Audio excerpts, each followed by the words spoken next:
Okay, stepsons, today's message for you is get out in nature. Once in a while, you've got to get outdoors, whether it's at a neighborhood park, whether it's in the mountains like I am now.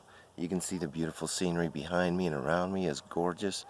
It's a great opportunity to connect with yourself, connect with others in ways that you don't if you go with family or with friends, and hopefully you'll have those opportunities. I'm at the end of what's a week-long camp right now. It probably shows, though I did have a shower yesterday. But it's a wonderful opportunity to think, to reflect, to get to know nature better, to get to know yourself better. So if you don't have opportunity, and I would say try for at least once a month to get outside, to go on an overnight camp out somewhere, at least to have a day outing somewhere out in nature, in the woods, at a park.